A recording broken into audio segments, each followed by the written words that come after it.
જય માતાજી મિત્રો, હું યોગીરાજ ભવાન અને આજે ફરી એક નવા કલાકાર સાથે તમારી સાથે ઉપસ્થિત છું. તો ગુજરાતી રંગમંચ ચેનલને તમે નિહાળો છો એ બદલ ખૂબ ખૂબ આભાર. તો આજે મારી ચેનલમાં એક નવા જ એક્ટર્સ જેમનું નામ છે સુરેશજી ઠાકોર અને એમને આપણે મળવું છે અને એમની અવનવી વાતો જાણવી છે અને એ અહીંયા સુધી કઈ રીતે પહોંચ્યા એ મારે જાણીને તમને જણાવવું છે. તો આજે મળીએ સુરેશજી ઠાકોરને. સુરેશજી જય માતાજી. જય માતાજી. તમારો કિંમતી સમય મારી ચેનલમાં તમે આપ્યો એ બદલ તમારો ખૂબ ખૂબ આભાર. કારણ કે તમારે સમય ન હોવા છતાં અમારી ચેનલમાં તમે ઉપસ્થિત થયા છો એ બદલ તમને એકવાર ફરી થેન્ક યુ કહીશ. તો સુરેશજી, મારા ચાહક મિત્રોનો પ્રશ્ન હતો કે તમારા જ મોઢે અને તમારા જ અંદાજમાં એમને જરા તમારો પરિચય તમારા અંદાજમાં આપશો. હવે મારું ગામ છે દેકાવાળા. બરાબર બરોબર, દેકાવાળા મારું ગામ થાય. અત્યારે હાલ રહેવાનું મારે ચાંદડા. ખૂબ સરસ. તો પોતે દેકાવાળાના વતની છે અને હાલ ચાંદડામાં સ્થાયી છે અને પોતે ચાંદડામાં અવારનવાર એ અલગ અલગ પ્રોગ્રામો કરીને એમના અંદાજ લોકો સુધી એ પહોંચાડે છે. તો સુરેશજી, મારો પ્રશ્ન બીજો એ છે કે આ લાઈનમાં તમે કઈ રીતે આવવાનું થયું? આ લાઈનમાં આવવાનું એમ થયું કે આજથી 3-4 વર્ષ પહેલા બરાબર એક લોકડેજના અંદર પ્રોગ્રામ હતો. બરાબર. જેનો મને કોઈ પરિચય જ નહોતો, પણ એક મારા મિત્ર લક્ષ્મીપુરાના દત્ત ફર્નિચરમાં એક લાલભાઈ કરીને પટેલ છે. બરાબર. એમના વિશે એક વખત પ્રોગ્રામ હતો અને એમને મને કીધું કે ચલો આજે તો એક પ્રોગ્રામ છે ભાઈ કુમારસનનો, જે વેશપૂજા ભજન કહેવાય એમને, સિયારામ મંડળ. બરાબર. તો હું કહું ચલો, એ ટાઈમે ટાઈમ હતો તો હું રાતે દિવસે પહેલી વાર ગયેલો. બરાબર. તો એ ટાઈમે એ લોકોએ મને એમ કીધું કે ભાઈ જે પ્રકાશ મહારાજ હતા જે એમનું મંડળ ચલાવતા હતા એ લોકો કે ભાઈ લાલભાઈ આ માણસ લાય અને એક વખત આપણે મતલબ એમનો એક વેશપૂજાનો એમનો એક પ્રોગ્રામ બનાવવા માટે એમને યુઝ કરીએ. બરાબર. તો મને એમને કીધું તો મને પહેલા સ્ટાર્ટિંગમાં કૃષ્ણનો જ પાત્ર આપ્યો હતો એમને. બરાબર. તો કૃષ્ણના પાત્રમાં એ લોકોને બધા પબ્લિકને સારું લાગ્યું. બરાબર. તો શરૂઆતની સ્ટ્રગલ તમારી સિયારામ વેશભૂષા મંડળથી થઈ છે અને ભાઈ શ્રી લાલભાઈ પટેલ એમના દ્વારા થઈ છે. તો અને એ શરૂઆતમાં તમને જે પાત્ર મળ્યું અને એ પરફોર્મન્સ તમે ત્યાં બતાવ્યું એમને અને લોકોને ગમ્યું, ત્યારથી તમે એન્ટર થયા. ખૂબ સરસ. તમારી એક્ટિંગ પણ લોકોને ગમી અને તમારું જે ટેલેન્ટ હતું એ પણ લોકોને ગમ્યું. તો એ પછી સુરેશજી તમે બીજા કયા કયા મંડળોમાં કામ કરેલા છે? મેં જે મંડળમાં પણ કામ કરેલું છે અને લક્ષ્મીપુરાના વતની એક ચંદુ મામા કરી છે. બરાબર. એ ચંદુ મામાના જોડે પણ મેં એમના જોડે કામ કરેલું છે. ખૂબ સરસ. એક્ટિંગમાં તમે કયા કયા પાત્ર કરો છો? એક્ટિંગમાં હું એક જેસલનું પાત્ર કરું છું. બરાબર. કૃષ્ણનું પાત્ર કરું છું. અને હમણાં અમારા સિયારામમાં હમણાં જે 22 તારીખના 22નું હતું ને જે આપણા પ્રોગ્રામ અયોધ્યાનો, ત્યારે 22 તારીખે મેં રામનો પણ પાત્ર કરેલો. ખૂબ સરસ. તમે ઘણા બધા અવનવા પાત્રો કરી ચૂક્યા છો અને હજુ ઘણા બધા પાત્રો તમે કરવાની તૈયારી છે. તો સુરેશજી, આમાં તમને કેવું ફીલ થાય છે? મને તો સારું ફીલ થાય છે. બરાબર. જે ટાઈમે એ લોકોનો ફોન આવે કે આ તારીખે આપણે અહીંયા પ્રોગ્રામમાં જવાનું છે, બરાબર, તો એ દિવસથી હું 100 વાગ્યાથી જ આમ ઉમંગમાં રહેતો, આમ ખુશખુશાલમાં રહેતો કે આજે પ્રોગ્રામમાં જવાનું છે. બસ આ રીતે જ હું મસ્ત રીતે રહેતો. બરાબર. તમે પોતે એક ઉત્સાહી કલાકાર છો અને સારી એવી તમારી એક્ટિંગ છે અને લોકોને તમે એવું કામ કરો છો. પોતે તો એક ઉત્સાહી બનો છો પણ લોકોને ખુશ કરવાનું કામ તમારું છે. તો તમારી જે એક્ટિંગ છે એ તમે જ્યારે બી આ પ્રોગ્રામ ઉપર કરતા હો બરોબર ત્યારે તમે દર્શકોને કઈ રીતે આમ એક્સેપ્ટ કરો છો? દર્શકોને અફસોસ એટલે સમજો કે હું જ્યારે કૃષ્ણનું પાત્ર કરતો હોય, બરાબર, ત્યારે કૃષ્ણની મારે ત્યાંથી કાંજી આવે એમ કહો ને, ત્યારથી મારા શરીરના અંદર આમ જુનૂન ભેગા થઈ જાય. બરાબર. જ્યારે જે તમે પાત્ર કરો એ તમે પોતે તમારા બોડીમાં એન્ટર કરો છો. પોતે બસ કૃષ્ણ બનવું તો પોતે કૃષ્ણ જેવા લાગો. કૃષ્ણ જેવા લાગો. અને જ્યારે જેસલ જાડેજા બનો તો એ પ્રમાણે તમારું એક્ટિંગ એ પ્રમાણેની હોય. એક કલાકારની ખાસિયત છે કે કલાકાર એને કહેવાય કે એનામાં દરેક ટેલેન્ટ હોય. એને એક્ટર્સ કહેવાય, એને હીરો કહેવાય. તો તમને જે એક્ટિંગની દુનિયામાં જે બેતાબ બાદશાહ છે બધા, એમાં તમને વધારેમાં વધારે કયા એક્ટરો ગમે?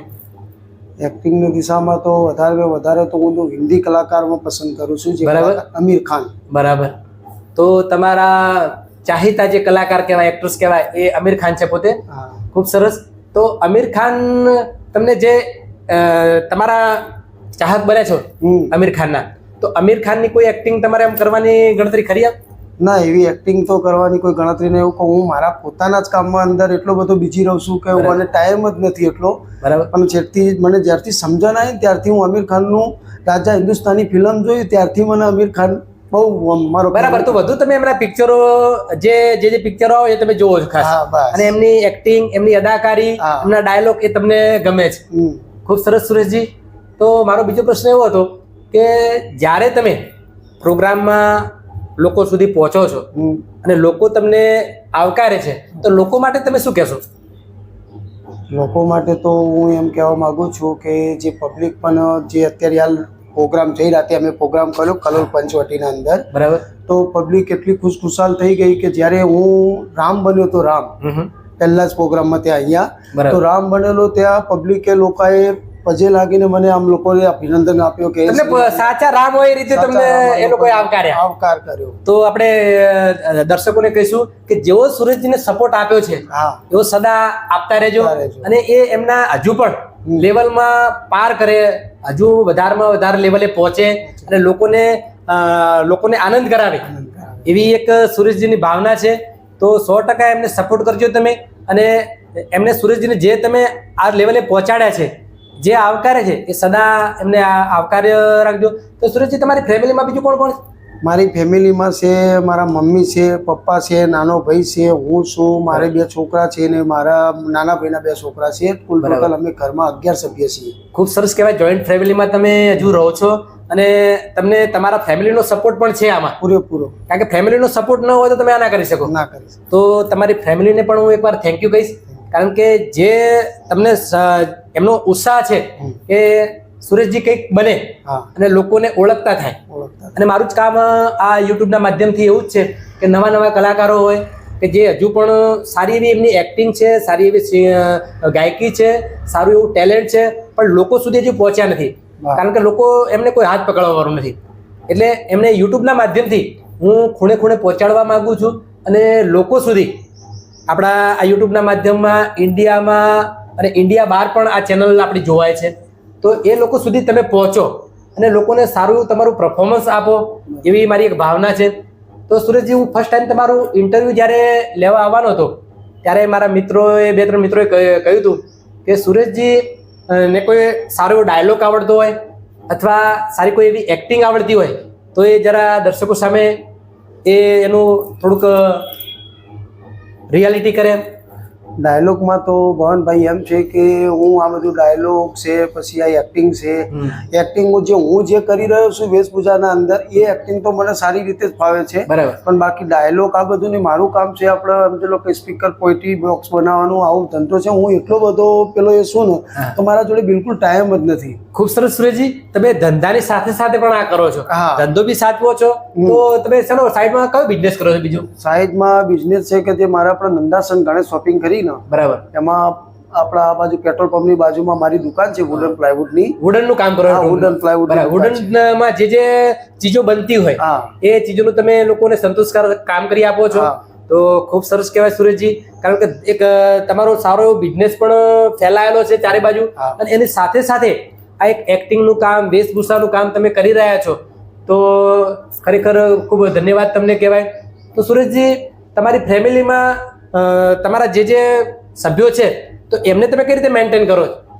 એ રીતે સભ્યમાં તો એમ છે કે મારા જે મમ્મી પપ્પાને રહ્યા અહીંયા આપણે અહીંયા જમીન ઉધારવા આવે છે, મતલબ એ લોકો ભેંસો ચાર રાખે છે અને જમીન ઉધારવા આવે છે, અને ત્યાં જ રહે. અહીંયા હું, મારી વાઈફ ને હું ને મારા 2 છોકરા, બરાબર, બસ અહીંયા આવી રીતે રહીએ છીએ. ખૂબ સરસ. તો તમારા ધંધા સાથે, તમારા વેશભૂષાના પ્રોગ્રામો સાથે તમે ફેમિલીને પણ સપોર્ટ કરતા રહો છો અને ફેમિલીને સાથે પણ તમારે હળીમળીને તમે રહો છો.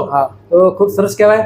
તો સુરેશજી, હજુ તમારે કદાચ આનાથી વધારે તમે કોઈ એવું સારું એવું સ્ટેજ તમને મળે તો એમાં કેવી તમારી ભાવના છે? એમ ભાવના તો સારું જ એવું સ્ટેજ મળે તો સમજો કે કોઈ એવું લાગે કે ભાઈ આ વ્યક્તિ જોડે જવું અને આગળ વધવું છે, તો મારી ઈચ્છા જે ધરાવવાની એક ભાગ્યની વાત છે. ભાગ્યની વાત એ ત્યાં સુધી તમે પહોંચો તો એ ઘણું સારું કહેવાય. સારું કહેવાય. તો 100% મારા દર્શક મિત્રોને કહીશ કે જ્યાં જ્યાં પ્રોગ્રામો થાય છે ત્યાં તમારી એ લોકો ઇન્ક્વાયરી કરે અને તમને અંદર એડ કરે, એવી હું મારા તરફથી એક રિક્વેસ્ટ કરીશ.